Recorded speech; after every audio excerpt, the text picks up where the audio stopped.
কেটে খাই দেন তো মিষ্টি নাকি? আমি তো রোজা রাখছি। আমিও তো রোজা রাখছি। এইরকম একটা তরমুজ আজকে আব্বা আমার কিনা দেবো, আমি খামো।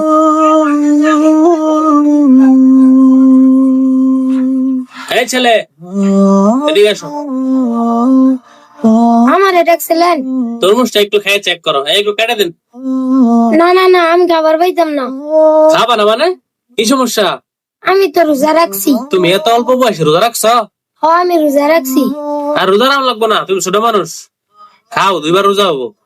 না না না, আমি খাবার পাইতাম না। তোমার যে কত বড় বড় মানুষ 20 বছর ধরে রোজা ফরজ হয়ে রয়েছে, রোজা রাখে না, আর তুমি রোজা রাখছো? এই অল্প বয়সে আল্লাহর প্রতি তোমার কত ভয়, এই বিষয়টা আমার ভালো লাগছে। এই তরমুজটা প্যাকেট করেন তো।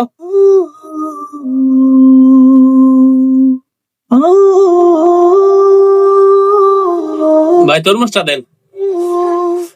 এই যে নাও, এই তরমুজটা আমি তোমার দিলাম, ইফতার সময় খাবা। না না না, আমার আব্বা নিবো আজকা। রাব্বা না আনুক, এটা আমার পক্ষ থেকে দিলাম, তুমি খাবা। তুমি একটা রোজাদার, তোমার ইফতার করালে আমি ওটা বলছো সব কম। ঠিক আছে, যাও। আমার আর একটা দেন।